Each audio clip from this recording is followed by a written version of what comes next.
तो स्वागत है दोस्तों आप सभी को ई स्पार्क्स एकेडमी के इस यूट्यूब चैनल पे। चलिए हम आज देखते हैं एटमॉस्फेयर के बारे में, जानते हैं कि एटमॉस्फेयर क्या है। तो पहले ये मेरा अर्थ है। अर्थ के चारों ओर एक हवा का वातावरण, एक हवा का एनवेलप है कह सकते हैं। ठीक है, एनवेलप है तो इसको एटमॉस्फेयर कहा गया है। तो एनवेलप ऑफ एयर, एनवेलप मतलब कोई ब्लैंकेट जो कि चारों ओर से घिरा हुआ हो उसको। ठीक है, एक एयर का जो हवा का उसका अगर एनवलप जो कंप्लीटली अर्थ को सराउंड किया होता है उसको एटमॉस्फेयर कहा जाता है। तो ये हवा कितना दूर तक है, इसका डिस्टेंस है 1000 किलोमीटर। अर्थ का सरफेस से 1000 किलोमीटर तक ये एटमॉस्फेयर हमको मिलता है। बट 99% ऑफ जो एटमॉस्फेयर है वो विद इन 32 किलोमीटर, 32 किलोमीटर के अंदर अपना, 32 किलोमीटर अगर ये डिस्टेंस है तो इसके अंदर अपना मैक्सिमम मास ऑफ एटमॉस्फेयर रहता है। तो इसके ऊपर क्यों इतना नहीं रहता है? देखिए, ये जो मास है एटमॉस्फेयर का मास वो बनता है वाटर वेपर से, प्लस हाइड्रोजन, ऑक्सीजन, नाइट्रोजन। तो ये जितने सारे कॉन्स्टिट्यूएंट्स हैं ये यही लेयर में अर्थ के सामने ही अपने डेंसिटी की वजह से वो नीचे की ओर रहते हैं। तो ज्यादा भारी नीचे का ओर रहता है। ठीक है, चलिए then this is because atmosphere is held by gravitational pull. दूसरा रीजन ये भी है कि एटमोसफियर जो है उसको खींच करके रखा है कौन? अर्थ का ग्रेविटी। तो इसी एटमोस्फेरिक ग्रेविटेशनल पुल की वजह से जो भी एटमोसफियर है उसको अर्थ खींच करके रखता है अपने नजदीक खींच करके रखने के कारण उसका हैवियर मास नीचे रहता है। नेक्स्ट चलिए इसके कॉम्पोजिशन के बारे में देखते हैं। अगर कॉम्पोजिशन देखिए तो नाइट्रोजन का सबसे मैक्सिमम कॉम्पोजिशन रहता है 78%, then oxygen 21%, argon 0.93%, carbon dioxide 0.3%, neon 0.0018%, helium 0.0005%, ozone 0.006%, sorry 0.0006% and hydrogen 0.00005%। तो इतना सारा याद रखने का जरूरत नहीं है। आप याद रख सकते हैं नाइट्रोजन का जो कि 78% है, ऑक्सीजन जो कि 21% है एंड कार्बन डाइऑक्साइड जो कि 0.03% है। कार्बन डाइऑक्साइड बहुत स्मॉल क्वांटिटी में रहता है एटमॉस्फेयर में, बट ये बहुत इंपॉर्टेंट है हमारे लिए। भले ही ये कम है क्योंकि ये अर्थ को गर्म रखता है और इसी गर्मी की वजह से लाइफ जो है वो यहाँ पे सस्टेन कर पाता है। ठीक है, अगर कार्बन डाइऑक्साइड नहीं रहेगा तो अर्थ का जो एनवायरनमेंट हो जाएगा वो बहुत कोल्ड हो जाएगा, बहुत ठंडी पड़ जाएगी and then finally it would be covered with ice. Frozen ice हो जाने के कारण उसमें रहना असंभव हो जाएगा। ठीक है, लाइफ एग्जिस्ट नहीं करेगा। But excessive of carbon dioxide बहुत हार्मफुल है जो कि अभी हमारे एट क्लाइमेट, अभी जो हम क्लाइमेटिक कंडीशंस हम फेस कर रहे हैं, this is only due to the excessive carbon dioxide, जिससे कि क्या हो रहा है, हीट बढ़ जा रहा है, ग्लोबल वार्मिंग हो रहा है and therefore there is a need to balance the heat of the earth. ठीक है, चलिए नेक्स्ट देखते हैं वाटर वेपर। वाटर वेपर जो है वो मोस्ट सिग्निफिकेंट कंपोनेंट है, बहुत इंपॉर्टेंट है क्योंकि इसका इफेक्ट हमें वेदर पे पड़ता है और ये डिपेंड करता है कि एक्चुअल में अपना जो ह्यूमिडिटी रहेगा वो कितना रहेगा। 0 से 4% बाय वॉल्यूम, इस तरह से वो वेरी करता है। वाटर वेपर जो है वो सोर्स रहता है क्लाउड्स का and precipitation. Precipitation means earth के ऊपर जो भी पानी का बरसात होता है या फिर वो हेल स्टॉर्म मीन्स बर्फ गिरना, ये सारी चीजों का सोर्स कौन है? वाटर वेपर है। वाटर वेपर भी कार्बन डाइऑक्साइड की तरह ability to absorb heat energy. ठीक है, ज्यादा वाटर वेपर रहेगा तो ज्यादा हीट एनर्जी एब्जॉर्ब करेगा और it also regulates the hydrological cycle जिसको हम वाटर साइकिल भी कहते हैं। ठीक है, वाटर साइकिल क्या है? समंदर में मान लीजिए समंदर से पानी का evaporation, then condensation, then transpiration, ये सारे चीज अपना वाटर साइकिल में आते हैं। डस्ट इंटरसेप्ट, जो भी धूल है वो रिफ्लेक्ट करते ही इनकमिंग इंसोलेशन। छोटे छोटे धूल के कण रहते हैं वो धूप को नहीं खींच पाते और वो रिफ्लेक्ट कर देते हैं। ठीक है, तो ज्यादा ज्यादा डस्टी अगर हो जाएगा प्लानट तो क्या होगा, डस्ट के जो कण हैं वो धूप को रिफ्लेक्ट करेंगे। पॉल्यूटेड पार्टिकल जो प्रेजेंट है एयर में वो एब्जॉर्ब करते हैं insolation but also greatly absorbs the terrestrial radiation। ठीक है, तो हम ये जानते हैं कि धूप क्या करता है, सॉरी डस्ट क्या करता है, डस्ट का जो छोटे छोटे कण है वो धूप को, वो इनकमिंग इंसोलेशन को, इंसोलेशन मीन्स सूरज से आने वाली जो धूप है उसको इंसोलेशन कहा जाएगा। तो ये अर्थ का एटमॉस्फेयर है, मान लीजिए ये एटमॉस्फेयर है एंड दिस इज माय अर्थ। तो अगर एटमॉस्फेयर को क्रॉस करके अर्थ तक जो रेडिएशन, जो अर्थ का जो सन का जो रेडिएशन आ रहा है उसको हम लोग इंसोलेशन कहते हैं। एंड द पॉल्यूटेड पार्टिकल्स जो है एयर में, ये बहुत ज़्यादा एब्जॉर्व करते हैं किसको, इनकमिंग लाइट को।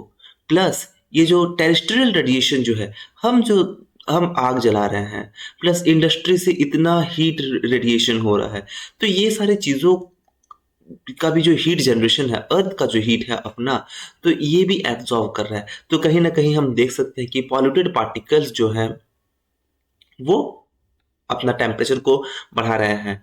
Dust in the atmosphere contributes the red and orange color of sunrise and sunset। ठीक है, तो डस्ट जो है उसकी वजह से ऑरेंज कलर राइट रहता है।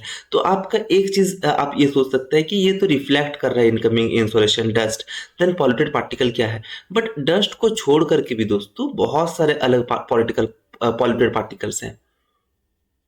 ठीक है, इसको याद रखने का जरूरत है। Next, layers of earth. Earth 5 layer में डिवाइड किया गया है। सबसे निचला भाग में ट्रोपोस्फियर रहता है, then stratosphere, mesosphere, thermosphere and exosphere. चलिए एक एक लेयर के बारे में देखते हैं। ट्रोपोस्फियर, ठीक है, ये एटमोस्फियर का सबसे पहला लेयर है। मीन्स अगर ये अर्थ है, मान लीजिए this is my earth, and then इसका जो लेयर है उससे सबसे नजदीक है जहां पे कि लोग जनरली रहते हैं, ये मेरा ट्रोपोस्फियर है। ठीक है, एंड इसका हाइट रहता है 18 किलोमीटर, ये डिस्टेंस इसका 18 किलोमीटर है। देन इसी लेयर में जो है, हाँ, height 18 kilometre at the equator and 8 kilometre at the poles. तो पोल्स की और इसका हाइट बहुत कम है। एंड इक्वेटर के तरफ ये रीजन में इधर आपको 18 किलोमीटर मिल जाएगा, पोल्स की तरफ आपको बस 8 किलोमीटर मिलेगा। ठीक है, ये जो टेम्परेचर है, layer temperature decreases with height. Height के जैसे अपना हाइट हम लोग बढ़ते जाएंगे तो ट्रोपोस्फियर का टेम्परेचर क्या है वो घटता जाएगा। इसका एग्जांपल हमको पहाड़ों से मिलता है कि आइस जो रहता है पहाड़ के ऊपर कैप में रहता है। क्यों? क्योंकि यहाँ पे अपना टेम्परेचर बहुत कम है और नीचे तरफ बहुत ठंडा गर्मी है, इसीलिए आइस जो है वो ऊपर ही हो पाता है। इसी प्रकार से हम इसमें एग्जाम्पल लगा सकते हैं कि जैसे जैसे हम ऊपर की ओर बढ़ते जाएंगे अपना ट्रोपोस्फियर का टेम्परेचर जो है वो घटता जाएगा। इसका और एक दूसरा रीजन भी है कि डेंसिटी ऑफ एयर डिक्रीजेस। अपना जितने सारे पॉल्यूटेड पार्टिकल्स हैं जो भी है वो सारे नज़दीक ही रहते हैं अपना भूमि का। ठीक है, तो अर्थ के नज़दीक रहेंगे सारे पॉल्यूटेड पार्टिकल्स। तो पार्टिकल्स अगर नीचे सेटल होना शुरू करेंगे, ये क्या हो जाएगा, यहाँ का डेंसिटी बढ़ जाएगा और जैसे जैसे हम लोग ऊपर जाएंगे उसका डेंसिटी कमता जाएगा एयर का। इसीलिए जैसे जैसे अपना डेंसिटी कमता गया वहाँ पे क्या है, वहाँ पे हीट एब्जॉर्प्शन कम हो जाएगा ऊपर और इसीलिए वो ठंडा हो जाएगा रीजन। तो ट्रोपोस्फियर में अबाउट 90% ऑफ गैसेस है एटमोस्फियर का। ये याद रखना है कि कहाँ पे सबसे ज्यादा गैसेस है, ट्रोपोस्फियर में। Most of the water vapour जो क्लाउड्स बनता है जनरली ट्रोपोस्फियर में ही बनता है और सारे वेदर का चेंजेस ट्रोपोस्फियर में ही हमको दिखता है। Height at which temperature stops decreasing is called tropopause. एक ऐसा हाइट आता है दोस्तों जहां पे कि अपना टेम्परेचर रिड्यूस होना बंद हो जाता है, जो ये हाइट है। ठीक है, ये वाला जोन आपका ट्रोपोस्फियर है। ठीक है, ये ट्रोपोस्फियर है। लास्ट में एक फाइनली ऐसा हाइट आता है, ये देखिए दोस्तों, ये उसका हाइट है जहां पे कि उसका टेम्परेचर कम होना बंद हो जाता है। तो इसको कहा गया है ट्रोपोपॉज। पॉज मतलब किसी चीज का बंद हो जाना, किसी चीज को पॉज, रुक जाना। टेम्परेचर ट्रोपोपॉज में कितना रह सकता है, टेम्परेचर अबाउट -58 डिग्री। तो जहाँ की अपना जमीन के पास अपना टेम्परेचर 38 डिग्री, 40 डिग्री, 45 डिग्री भी आजकल जा रहा है, तो ट्रोपोस्फियर में अगर देखेंगे, ट्रोपोपॉज में जो सबसे ऊपर है ट्रोपोस्फियर का रीजन, उसमें -58 डिग्री सेल्सियस तक भी जा सकता है टेम्परेचर। ठीक है, एंड ट्रोपोपॉज के बाद जस्ट नेक्स्ट लेयर आएगा वो है स्ट्रेटोस्फियर। तो मान लेते हैं ये अपना स्ट्रेटोस्फियर का जोन है। ठीक है, ये स्ट्रेटोस्फियर है, ये सेकंड लेयर है और ये एक्सटेंड करता है ट्रोपोपोज से 50 किलोमीटर। ठीक है, तो ट्रोपोपोज जहां से खत्म होता है वहां से 50 किलोमीटर कौन है, स्ट्रेटोस्फियर। टेम्परेचर जो है यहाँ पे थोड़ा इंक्रीज होता है क्योंकि इस रीजन में अल्ट्रावायलेट रेडिएशंस का एब्जॉर्प्शन होता है। ठीक है, ओजोन लेयर अपना एक है। स्ट्रेटोस्फीयर में ओजोन लेयर एक है जो कि oxygen O2 plus nascent oxygen से बनता है। इसका केमिकल फॉर्मूला क्या है दोस्तों? O3 है। ठीक है।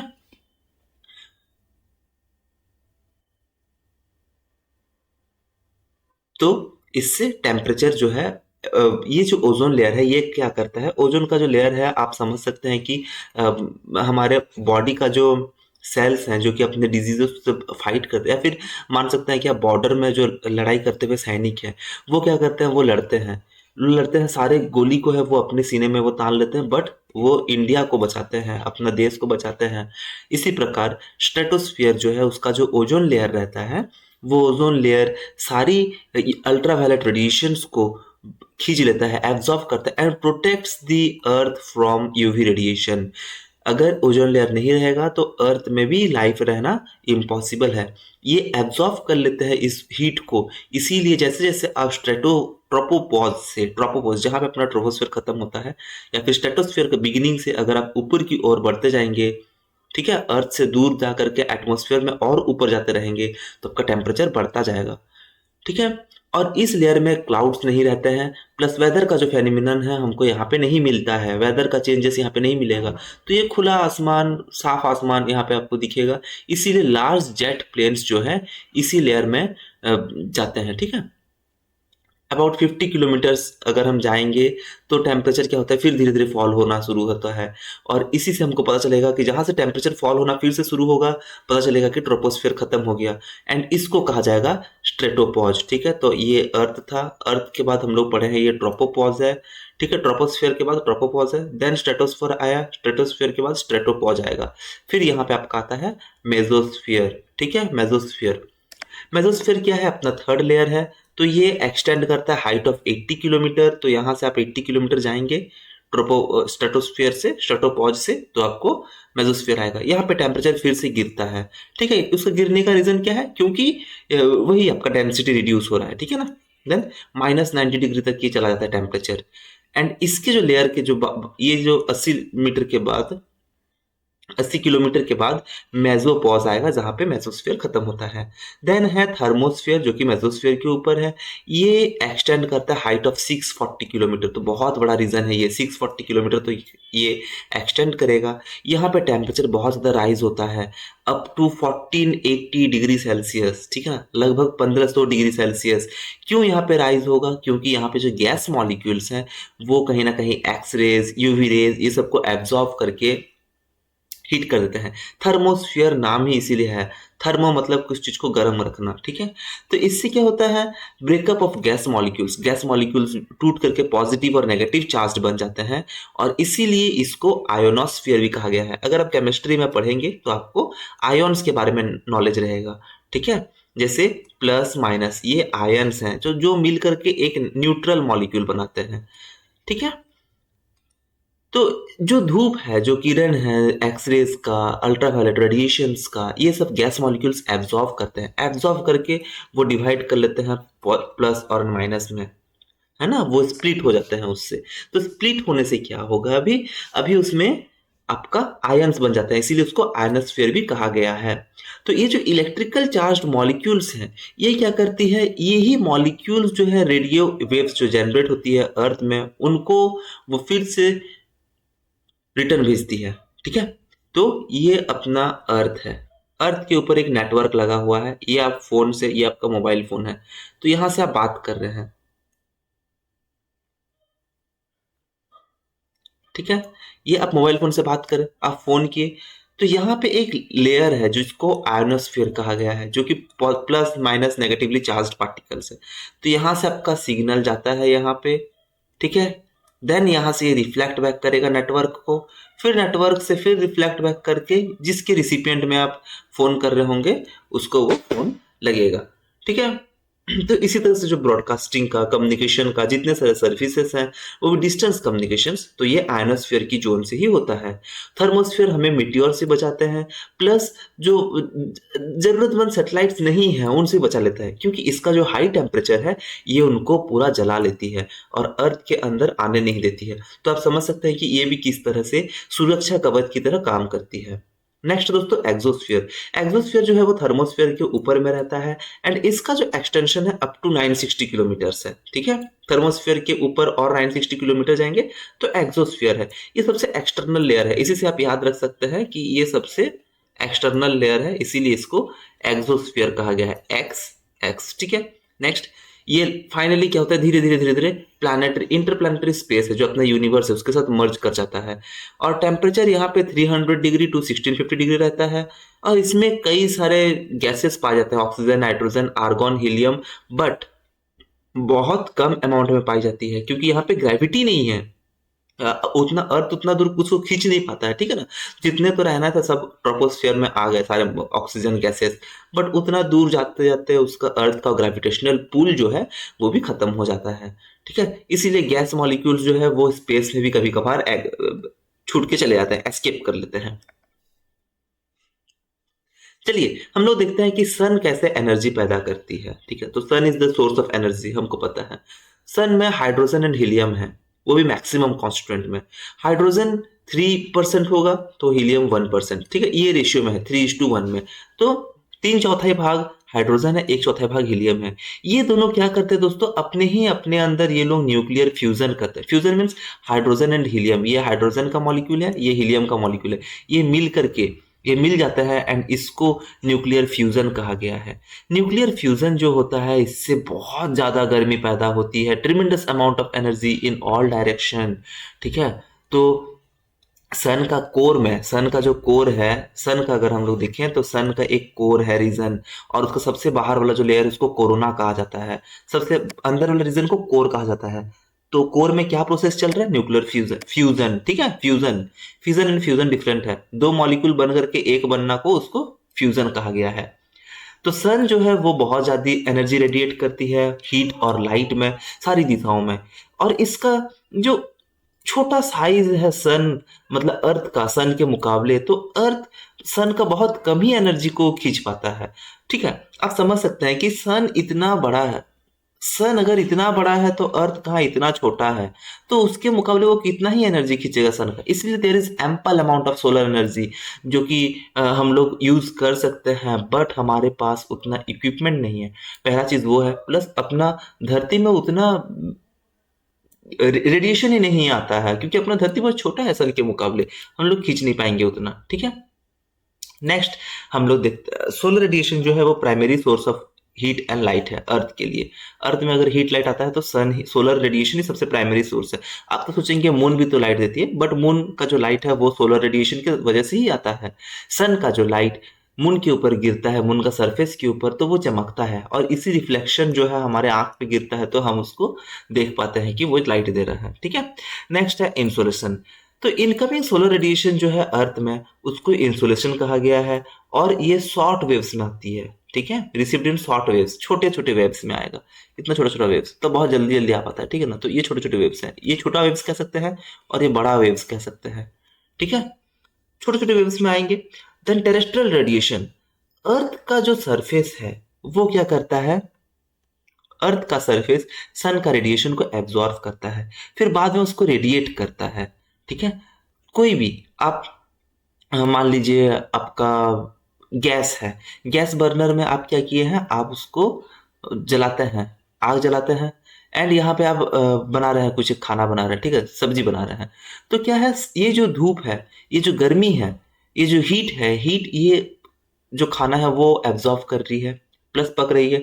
अब इसमें से आप गैस से उसको उतार करके नीचे कहीं रख दें तो क्या होगा, वो धीरे धीरे वही जो खींच रहा था पहले गर्मी, अब वो रेडिएट करना शुरू कर देती है। अब आप उसके अगर आप ऊपर अगर आप एक रोटी रख देंगे तो आप देखेंगे कि वो रोटी भी गर्म हो जाएगा। क्यों, क्योंकि जो धूप, जो हीट है वो सब्जी का, वो रोटी उसको खींच लिया है। ठीक है, तो उसको टेरेस्ट्रियल रेडिएशन कहा जाएगा, जो सोलर का जो रेडिएशन है जो अर्थ एब्जॉर्ब कर लेती है एंड बाद में जिसको वो रेडिएट करती है, बाद में जिसको वो छोड़ती है, उसको टेरेस्ट्रियल रेडिएशन कहा जाएगा। चलिए अभी देखते हैं अपना वेदर एंड क्लाइमेट के बीच में डिफरेंस क्या है। पहला तो वेदर जो है ना वो कोई छोटा सा पीरियड ऑफ टाइम के लिए है, छोटा सा। वेदर मीन्स आज बारिश का मौसम है, ये लोकेशन में न्यू दिल्ली में अभी बारिश होने वाली है 1 घंटा के लिए, तो ये वेदर का प्रेडिक्शन है, शॉर्ट पीरियड ऑफ टाइम, कई पार्टिकुलर टाइम के लिए, but climate is for longer period of time, ठीक है। तो जो अभी होने वाली है बहुत टाइम के लिए, मानसून, ये सारी चीज क्लाइमेट में हम लोग कंसिडर कर सकते हैं। But weather is for a very short period of time. अभी का वेदर खराब हो गया है, अभी का क्लाइमेट खराब हो गया है, हम लोग नहीं बोल सकते हैं अभी का वेदर खराब हो गया है, ठीक है। नेक्स्ट है क्लाइमेटिक डेटा। एवरेजेस डेटा कुछ कुछ रिकॉर्ड किया जाता है वेरियस साइंटिफिक इंस्टीट्यूशंस में या फिर वेरियस साइंटिफिक ऑर्गेनाइजेशंस में, और उसको 35 ईयर्स तक भी डेटा कैलकुलेट किया जाता है। कैलकुलेट करके उसका एक एवरेज डेटा निकाला जाता है। तो ये जो 30 ईयर्स का जो पीरियड है जिसको डिफाइन किया गया है वर्ल्ड मेट्रोलॉजिकल ऑर्गेनाइजेशन की वजह की तरफ से, उसको क्लाइमेटिक डेटा कहा जाता है। नेक्स्ट दोस्तों, एटमॉस्फेरिक प्रेशर, ठीक है। एटमॉस्फेरिक प्रेशर जो है वो pressure at any point on the surface of earth, ये मेरा अर्थ है, ठीक है। एंड अर्थ के ऊपर जो एटमॉस्फेयर है, एटमॉस्फेयर हमें पता है कि वो खींच करके रखा गया है किसके द्वारा, अर्थ की ग्रेविटेशनल पुल के द्वारा। तो आप अगर यहाँ पे खड़े हैं एंड एटमॉस्फेयर को वो खींच करके रखा है, तो आपके ऊपर भी कुछ प्रेशर आ रहा होगा। तो ये जो प्रेशर एटमॉस्फेयर डालता है अर्थ के ऊपर due to the weight of the column of air about above that point, ठीक है। तो ये जो पॉइंट मान लीजिए हम एक लाइन में ले लेते हैं, तो ये मेरा पूरा एटमॉस्फेयर है, डिफरेंट लेयर ऑफ एटमॉस्फेयर है, एंड ये अर्थ है। अर्थ के ऊपर ये पॉइंट में जो प्रेशर डाल रहा है एटमॉस्फेयर, उसके ऊपर जितने सारे एयर पार्टिकल्स हैं, ये सारे एयर पार्टिकल जितना प्रेशर डाल रहा है एक पॉइंट में अर्थ का, उसको हम लोग कह सकते हैं एटमॉस्फेरिक प्रेशर। ये किस में मेजर करते हैं हम लोग, मर्क्यूरी बैरोमीटर से, ठीक है। एंड प्रेशर जो है वो सेंटीमीटर्स और इंचेस ऑफ मर्क्यूरी के हिसाब से कैलकुलेट किया जाता है। उसमें एक टेबुलेटेड कॉलम रहता है। तो अगर आप इस तरह का डिवाइस देखेंगे, यहाँ पे मर्क्यूरी रहता है एंड देन यहाँ पे आपका रीडिंग्स रहता है स्केल में। तो कितना पॉइंट रीडिंग में मर्क्यूरी आपका आ रहा है, इसको देखा जाता है, ठीक है। यह आपका प्रेशर सेंटीमीटर और इंचेस में मेजर किया जाता है। स्टैंडर्ड प्रेशर अगर देखा जाएगा तो वो मर्क्यूरी स्केल में 76 सेंटीमीटर आता है, अथवा 29.92 इंचेस देखा जाएगा वो स्केल में, ठीक है। तो यहां से अगर आप मेजर करेंगे तो 76 सेंटीमीटर में आपको दिखेगा कि कॉलम में मर्क्यूरी चढ़ा हुआ होगा। इसको स्टैंडर्ड प्रेशर कहा गया है। और एक प्रेशर जो इंपॉर्टेंट है वो मेट्रोलॉजिस्ट के लिए इंपॉर्टेंट है। ये डिटेक्ट करने के लिए कि वेदर का चार्ट कैसा हो रहेगा, उसको ड्राइंग करने के लिए ये मिली बार्स रहता है। तो 1 बार हमको पता है 1000 मिली बार है, ठीक है। 1 सेंटीमीटर क्या है, 1000 सेंटीमीटर, सॉरी 1 मीटर क्या है, 1000 सेंटीमीटर, 1000 मिलीमीटर। उसी प्रकार 1 बार क्या है, 1000 मिली बार, ठीक है। मिली बार को अभी हेक्टोपास्कल भी कहा गया है। चलिए नेक्स्ट, प्रेशर और क्या क्या चीजों से मेजर किया जाता है, मर्क्यूरल बैरोमीटर से, एंड्रॉयड बैरोमीटर से, एल्टीमीटर और एल्टीट्यूड बैरोमीटर से, बैरोग्राफ से जिसको ऑटोमेटिक रिकॉर्डिंग एंड्रॉयड बैरोमीटर कहा जाता है, माइक्रो बैरोमीटर से एंड माइक्रो बैरोवेरियोग्राफ से। 1 एटमॉस्फेरिक प्रेशर जो रहता है 76 सेंटीमीटर ऑफ मर्क्यूरी, इसको हम लोग 760 mm ऑफ मर्क्यूरी भी लिख सकते हैं, अथवा इसको 1013.25 मिली बार भी लिख सकते हैं। तो आप कैलकुलेट करिए 176 सेंटीमीटर ऑफ मर्क्यूरी, ये फॉर्मूला बहुत इंपॉर्टेंट हो जाता है, इज इक्वल टू 760 mm। ये तो आप कर ही सकते हैं, 1 centimetre is equal to 10 millimetre, तो 76 centimetre is equal to 76 into 10 millimetre, ठीक है। ये अपना है, ठीक है। Now 760 mm of S G, ये है 1013.25 मिली बार अथवा 1.013 बार आप कह सकते हैं। मतलब आपके ऊपर जो एटमॉस्फेरिक प्रेशर गिर रहा है वो आप सोच सकते हैं कि 1.013 बार है, ठीक है। यही है। अब आप बताइए कि 350 एंड देन 30, हाँ 380 मिलीमीटर ऑफ एच जी कितना होगा, 380 मिलीमीटर ऑफ एच जी कितना बार होगा, ये आप हिसाब करके बताइए एक बार, ठीक है। कमेंट में इसको नोट करिए। तब तक दोस्तों आज अपना लेसन यहीं पे कंप्लीट करते हैं, मिलते हैं हम लोग फिर से नेक्स्ट सेशन में। Thank you.